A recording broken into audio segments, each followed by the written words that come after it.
Right, अस्सलाम वालेकुम once again ladies and gentleman. उम्मीद है आप सारे ठीक ठाक होंगे। Let's move forward with hazardous waste disposal. हम इसको डिस्पोज कैसे करते होते हैं, वेस्ट को इन जनरल और हैज़ार्डस वेस्ट को इन स्पेसिफिक।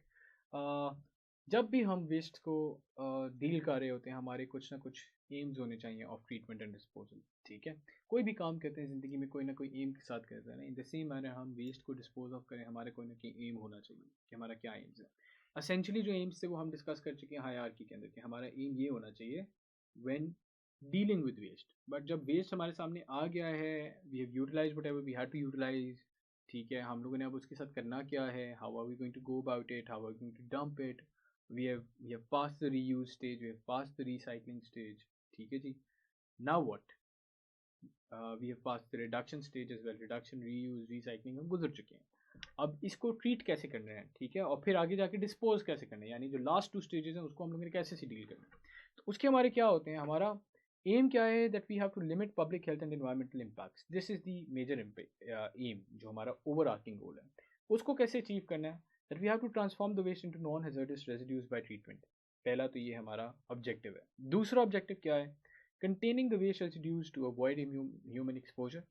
यानी पहले तो हम उसको रेजिड्यू के अंदर करेंगे, फिर उस रेजिड्यू को हम लोगों ने कंटेन करना है, उसको रोक के रखना है। और फिर containing the residues to avoid dispersion into the environment, यानी हम उसका एक तो वॉल्यूम छोटा करें और फिर उसकी जो डिस्पर्शन है इनटू द इन्वायरमेंट उसको भी खत्म करने की कोशिश करें। Selection of treatment disposal site, ये हम सिलेक्ट कैसे करेंगे कि हमने क्या ट्रीटमेंट करना है, और फिर डिस्पोजल साइट हम कैसे से सिलेक्ट करेंगे, उसका क्या क्राइटेरिया है। तो पहली तो बात आ जाती है फिजिकल फीचर्स। पहले मेन आपको बताता हूँ, फिर इनको डिटेल में डिस्कस करते हैं। जो हमारे यार्ड स्टिक्स हैं, they are physical features, human values, climate, ecological features, land use features and logistics. ठीक है, तो सबसे पहले first and foremost physical features, आपकी टोपोग्राफी कैसी है, आप कौन से एरिया के अंदर जो है डिस्पोजल टेक्निक इस्तेमाल करना चाह रहे हैं। आप क्या माउंटेनियस एरिया में हैं, आप प्लेन्स में हैं, आप कहाँ हैं। ठीक है, अगर आप माउंटेनियस एरिया में हैं तो आपको कुछ ऐसा ऐसा इकदाम करना पड़ेगा कि उस पहाड़ के इर्द गिर्द जो है आप किसी ऐसी जगह को ढूंढें जो कि सूटेबल साइट आपको नज़र आए।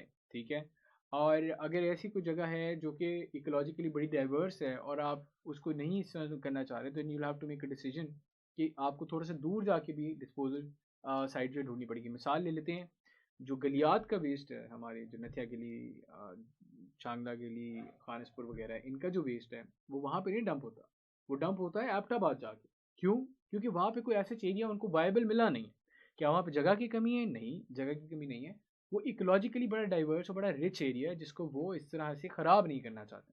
ठीक है, that is why they go to Abbottabad, they cover a distance rather than just dispersing the waste as per their Vim.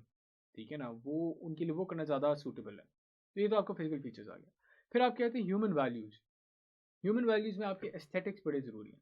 अब अगर एक पॉपुलस वेल पॉपुलेटेड एरिया है, जैसे कि लाहौर, प्लेन एरिया है, कोई बहुत ज़्यादा आपको इकोलॉजिकल डाइवर्सिटी भी नहीं मिल रही, आप शहर के सेंटर में भी एक डिस्पोजल साइट या डंपिंग साइट बना सकते हैं। गुलबर्ग में क्यों नहीं कोई जो है प्रॉपर लैंडफिल साइट, जौहर टाउन में कोई लैंडफिल साइट क्यों नहीं है, अगर लाहौर की बात करें। वो इसलिए नहीं है क्योंकि ह्यूमन एस्थेटिक्स को वो वायबल नहीं लगता। आप वहाँ से गुजरे हो, आपको स्मेल आए, आप वहाँ से गुजरे हो, आपकी हेल्थ के ऊपर इम्पैक्ट हो सके। प्लस अगर हेजर्डस वेस्ट की बात करें हम खसूसन, तो फिर उसका ये भी तो खतरा है ना कि वो ह्यूमंस तक किसी तरीके से पहुँच जाए गलती से। ठीक है, या जो भी जिस भी तरीके से वो पहुँच जाए, ये एक बहुत बड़ा मसला होता है। इसलिए ह्यूमन एस्थेटिक्स को भी ज़हन में रखना पड़ता है। इसीलिए लाहौर की जो डंपिंग साइट है मेन, महमूद बूटी, वो रिंग रोड पे भी बहुत आगे करके है। ठीक है, आई डोंट नो आप लोगों में से किसी ने देखा भी है, नोट भी किया होगा या नहीं। दूसरी जो है वो ड्राइवर रावी के एक कोने के ऊपर है जहाँ पे इतनी ज़्यादा पॉपुलेशन ना हो, ऑल्दो वो वाला एरिया बड़ा पॉपुलेटेड है और वो बाय द वे पुरानी साइट थी, महमूद बूटी नहीं बनाई गई है। ठीक है, फिर इकोलॉजिकल फीचर्स आ जाते हैं जो कि हम डिस्कस कर चुके हैं कि इकोलॉजिकली काफ़ी अच्छा, तो फिर आप उधर नहीं जाएंगे। क्लाइमेट बहुत बड़ा इम्पैक्ट है। क्या एक ऐसा एरिया है जहाँ पे बारिश बहुत ज़्यादा होती है? आपको पता है पाकिस्तान का ऐसा कौन सा एरिया पाकिस्तान का जहाँ पे सबसे ज़्यादा बारिशें होती हैं? वो है मरी।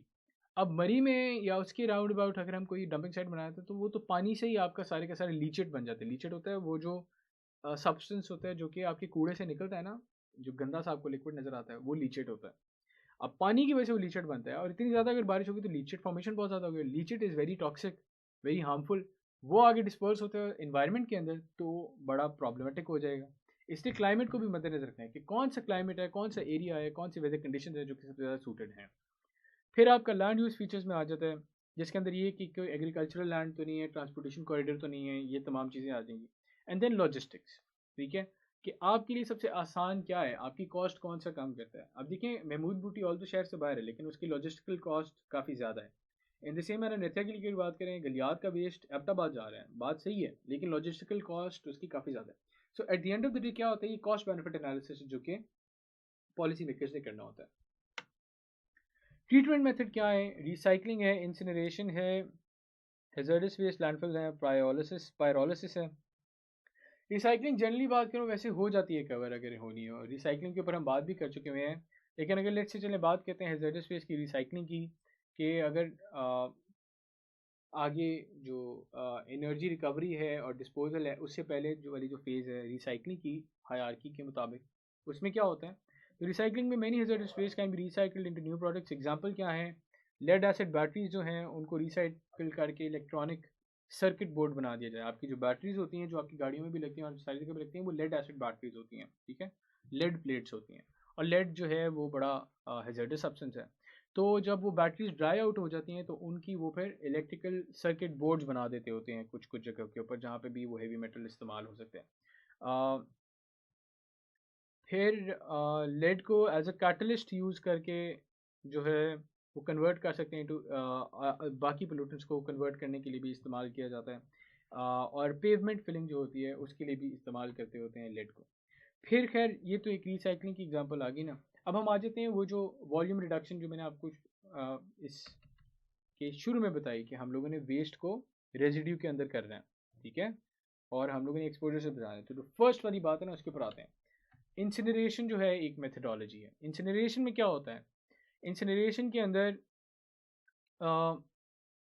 3 T's are required and incineration is one way of disposing the waste. और ये पता क्या है, जो आप डिस्पोज करें ना वेस्ट को, उससे पहले का जो एक इंटरमीडिएटरी फेज है ना, जिसके अंदर आप उसके जो वेस्ट आ गया आपको पता है ये डिस्पोज ही होना है, इससे आपने रिकवरी कुछ नहीं कर सकते हैं।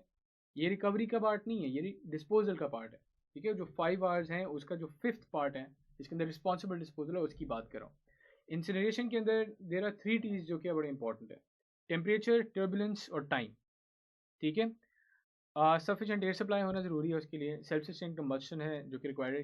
होता क्या है इंसिनरेशन, आसान अल्फाज में बताने लगा हूँ। इंसिनरेशन आपकी गली मोहल्लों में भी हो रही है, जहाँ जहाँ पे भी आपको लगी हुई आग नज़र आती है ना, कि कूड़ा जलाया जा रहा है, क्या हो रहा है, वो इंसिनरेशन हो रही है। जब वो कूड़ा जल जाता है, कभी नोट कीजिएगा कि वो उसके बाद जो रेजिड्यू बच जाता है वो बड़ा छोटा होता है, कॉम्पैक्ट होता है, उसको डंप करना आसान होता है, इसीलिए कूड़े को जलाया जाता है। इसको हम कहते हैं इंसिनरेशन।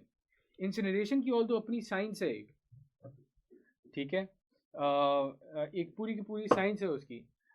लेकिन हमारे यहाँ रैंडमली प्रैक्टिस की जा रही होती है विदाउट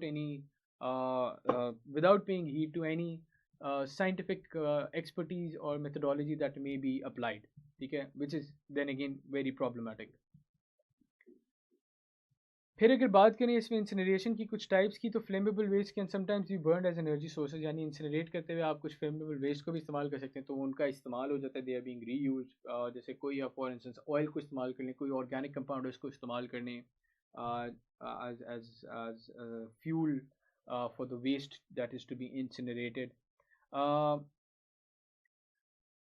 अब मसला क्या आ गया है, इंसिनरेशन का सिर्फ एक मसला होता है और उसके ऊपर ज़रा मैं गुफ्तगू कर लूँ, बाकी जो है जो चीज़ें वो भी मैं बता दूँगा। इसका मसला आ जाता है एयर पोल्यूशन। इंसिनरेशन की वजह से बेतहाशा एयर पोल्यूशन होती है, आपकी कार्बन मोनोऑक्साइड निकलती है, कार्बन डाइऑक्साइड निकलती है, आपकी कार्बन एमिशन होती है, सूट निकलती है, ये तमाम चीज़ें हो रही होती हैं, ठीक है। इंसिनरेशन की एक और आप एग्जांपल ले सकते हैं कि बहुत से लोग भट्टों में, जो स्मॉग हम पढ़ रहे थे पिछले लेक्चर्स के अंदर, भट्टों के अंदर वेस्ट को इंसिनरेट करते हैं, जो बाकी उनका फजला होता है उसको इंसिनरेट करते हैं और उससे धुआं उठता है और उससे उनका बर्नर चलता है, सही है। तो एसेंशली तो वो इंसिनरेट भी हो रहा होता है ना, ठीक है। तो वो एक प्रॉब्लम चल रही होती है साथ साथ। हाउएवर आजकल की अगर बात करें, current technology has developed more efficient incinerator units and that control the emissions at a point that this treatment is considered a more beneficial option. इस ये वैसे मैंने आपको बताया ना, एयर पोल्यूशन की वजह से इतना बेनिफिशियल नहीं कंसिडर किया जाता, बट नई टेक्नोलॉजीज़ की वजह से अब थोड़ा सा फिर बेहतर हो गया, लेकिन पाकिस्तान में बहरहाल कोई इस तरह की प्रेवलेंट टेक्नोलॉजी मौजूद नहीं है। उसका क्या जो टेक्नोलॉजी है alternative, that is starved air incineration, उसके अंदर बड़ी कंट्रोल अमाउंट ऑफ एयर भेजते हैं ताकि जितना रिक्वायर्ड है उतनी ही आग लगे, उतना ही कंबशन हो, नथिंग मोर, ताकि एक्सेसिव इमिशंस ना हो। ठीक है, इसकी साइंस में ना जाएं, बस आप बात समझने की कोशिश करें। हवा का जो ताल्लुक है उसको, वो हवा के जो इनटेक है उसको वो कंट्रोल रखते हैं, सिंपल इज दैट। ये इंसिनरेशन की ड्राइंग है। अगर इसको हम देखें तो यहाँ पे अगर आप देखें एक रोटेटिंग किल्न है जो कि रोटेट हो रही होती है, मिक्स कर रही होती है वेस्ट को। यहाँ से हैज़ार्डस वेस्ट को आप फीड करते हैं, यहाँ पे वो जलना शुरू हो जाती है। प्राइमरी कंबशन यानी प्राइमरी चेंबर जहाँ पे आग लगती है इस वेस्ट को, वो यहाँ होती है। ऐश फॉर डिस्पोजल, जो ऐश यहाँ पे बन जाती है उसको डिस्पोज कर देते हैं। जो हवा में उड़ जाती है वो इधर आती है सेकेंडरी कंबशन चेंबर में। यहाँ पे फिर टेम्परेचर को ठंडा किया जाता है, टेम्परेचर क्वेंच। लिक्विड एफ्लुएंट यानी करते क्या है कि हवा गर्मी होने की वजह से, चूँकि बड़ी बेसिक फिजिकल अंडरस्टैंडिंग है, ठीक है, कि जितनी ज़्यादा हीट होगी उतना ही ज़्यादा आपके मॉलिक्यूल्स वाइब्रेट करते हैं। ऐसे ही है ना, डेंसिटी जो है आपकी कम हो जाती है, वॉल्यूम बढ़ जाता है, और आपकी जो सूट वाले होते हैं और जो स्मोक होती है वो आपको नज़र आना शुरू होती है कि वो बहुत ज़्यादा फैल रही है। टेम्परेचर ठंडा करने की वजह से आपकी जो मॉलिक्यूल वाइब्रेशन है वो कम होती है, और आपकी जो स्मोक होती है वो सेटल डाउन करना शुरू हो जाती है। लिक्विड एफ्लुएंट, यहाँ से उसको लिक्विड उसके ऊपर पानी मारते हैं, फिर गैस क्लीनिंग इक्विपमेंट होता है, फ़ैन, और फिर जाके एमिशन करते हैं, और यहाँ से जो लिक्विड एफ्लुएंट है उसको निकाल देते हैं जब वो टेम्परेचर क्वेंच करते हैं, वाटर डालते हैं फॉर स्क्रबिंग वगैरह वगैरह। खैर, परेशान होने वाली कोई बात नहीं है, आपको इस चीज़ के अंदर जितना समझ आ रहा है दैट्स सफिशेंट। बस ये ड्राइंग जो है इसको आप लोगों ने याद कर लेना है, ठीक है। जब इंसिनरेशन आएगा ये ड्राइंग बना देंगे, आपको नंबर मिल जाएंगे, ठीक है। ये ड्राइंग आसान है, मैं एक बार इसको इरेज करता हूँ ताकि आप लोगों के लिए इसको आप स्टॉप करके अपने पास फीड कर लें। पिक्चर लेनी है पिक्चर ले लें, वट एवर सूट्स यू, और फिर आप लोगों के लिए आसान हो गया, ठीक है जी। फिर आ जाते हैं हमारे लैंडफिल्स। लैंडफिल्स में क्या होते हैं? लैंडफिल्स होते हैं जब आप इंसिनरेट नहीं कर सके, आप कुछ नहीं कर सके, आपने इनको लैंडफिल में डाल दिया। मेरा ख्याल है लैंडफिल करने से पहले मिलकर मैं आपको पायरोलिसिस करवाता हूँ। हाँ, पायरोलिसिस, सॉरी, करवाता हूँ। पायरोलिसिस क्या होता है? पायरोलिसिस होता है आपकी और ये रिकवरी वाला मेथड है। दिस इज़ वो जो हमने पढ़ा था ना पिरामिड, उसके अंदर ये फोर्थ नंबर क्या है, दैट इज़ रिकवरी। Pyrolysis के अंदर you recover important elements or constituents of a particular waste material. Some hazardous types may be eliminated using pyrolysis in an ultra high temperature electrical arc अर्थ के अंदर। करते क्या है कि वो ये एक forced decomposition है of materials that cannot be decomposed, generally speaking। आसान अल्फाज में बता रहा हूँ, this is not the right nuance that I am telling you, लेकिन आपकी अंडरस्टैंडिंग के लिए एक ये फोर्स डीकम्पोजिशन है। इनकी जो कंपोजिशन होती है उसको वो डीबंक करते हैं, उसको डिसइंटीग्रेट करते हैं, पायरोलिसिस, ठीक है। प्लास्टिक्स का पायरोलिसिस होता है, ऑयल्स का पायरोलिसिस होता है, इन तरह के सब्सटेंस का पायरोलिसिस होता हुआ हमें नजर आता है। और इससे ऑयल्स निकलते हैं, प्लास्टिक से ऑयल्स निकलते हैं पायरोलिसिस के थ्रू, पोस्ट पायरोलिसिस के थ्रू उसको फिर बर्न कर सकते हैं। तो देख रहे हैं ना, मटीरियल रिकवरी हो रही है। तो रिकवरी का नाम पायरोलिसिस है in simple terminology. This treatment method may be preferable to high temperature incineration in such circumstances such as in the destruction concentrated organic waste। वही आपका जो ऑयल ऑर्गेनिक वेस्ट है, पेस्टिसाइड्स का भी पायरोलिसिस होता है, आपके परसिस्टेंट ऑर्गेनिक पोल्यूटेंट्स का पायरोलिसिस होता है। इसका पायरोलिसिस डायग्राम प्लीज़ मैं 1 मिनट रुक रहा हूँ, आप इसकी पिक्चर लेना था पिक्चर लीजिए। इसको भी आप लोगों ने याद कर लेना है, जहाँ पे भी पायरोलिसिस है just draw the diagram, you will get the marks and you need to give the analysis, जो कि मैंने आपको पहले दिया कि ये उन सब्सटेंसेस का होता है which are very hard to decompose and are very hazardous for that matter, और जिनसे मटेरियल रिकवरी हो सकती है, जो कि अब आपने एनर्जी के अंदर इस्तेमाल कर सकते हैं, वो पायरोलिसिस होता है। इसमें क्या हो रहा है फिर मैं एक्सप्लेन करता हूँ। आपको यहाँ पे जो है डालना शुरू कर देते हैं आपका वेस्ट एक्सट्रीम कंडीशंस के अंदर, जिसके अंदर यूजली एनारोबिक कंडीशंस होती हैं। आपका पायरोलिसिस एनारोबिक कंडीशन, यहाँ पे ऑक्सीजन मौजूद ना हो, आपका पायरोलिसिस रिएक्टर होता है। इसकी सबसे अच्छी बात यह है कि अननेसेसरी इमिशंस नहीं होती हैं एयर के अंदर, ठीक है, ये इसकी सबसे अच्छी बात है। लेकिन इसका मसला है कि हर चीज़ का पायरोलिसिस हो भी नहीं सकता। खैर बहरहाल चेम्बर्स में जाती है, 4 कलेक्टर है, 4 आपका यानी जो प्रोडक्ट बन रहा है या जो बाय प्रोडक्ट बन रहा है जिसको आपने डिस्पोज ऑफ करना है। फिर इधर से आप लोगों ने स्क्रबर्स के साथ लिक्विफाई कर लिया and then recycle gas blower और फिर ये bio oil storage unit. Essentially क्या होता है, इससे हम ऑयल एक्सट्रैक्ट करते हैं जो कि ऑयल यूज़ हो सकता है पायरोलिसिस के अंदर। मैंने आपको बताया ना, प्लास्टिक से कर रहे हैं। बाय द वे ये प्रैक्टिस आपके सिंगापुर में हो रही है या आपकी कुछ यूरोपियन कंट्रीज़ में हो रही है, जिसे ऑयल से प्लास्टिक्स में से ऑयल निकाला जा रहा है और फिर यूज़ किया जा रहा है in the formation of energy. ठीक है, इसके ऊपर अगर आप लोग इंटरेस्टेड हो तो सर्च आउट कर सकते हैं। बहरहाल पायरोलिसिस की जहाँ तक बात है तो वो ये है। देन अगेन टेक्निकल आपको लग रहा है, इतना ज़्यादा टेक्निकल नहीं है।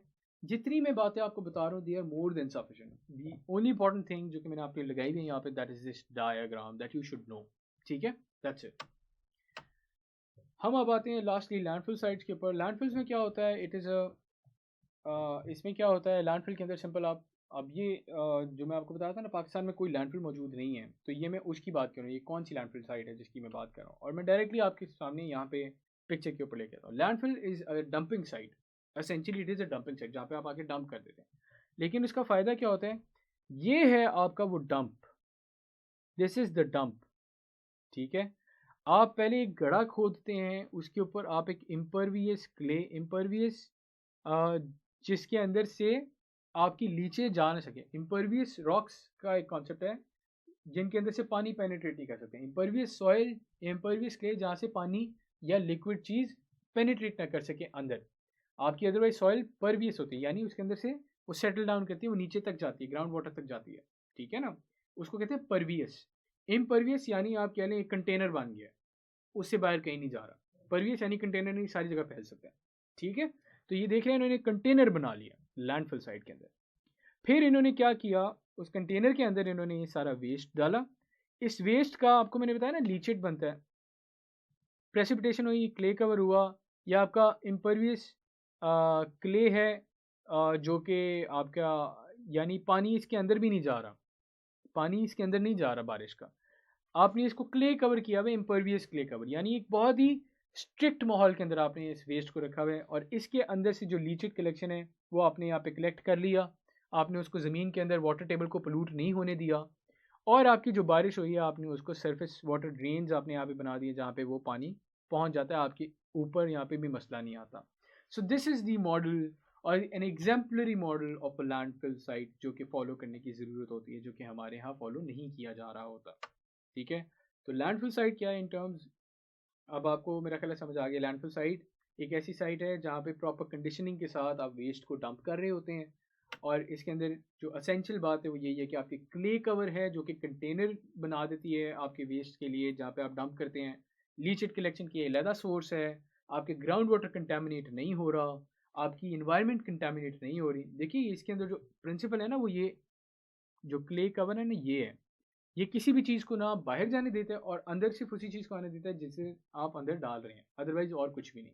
ठीक है, इसके साथ ही लेडीज एंड जेंटलमैन हमारा hazardous waste and waste management in general इख्तिताम पजीर होता है।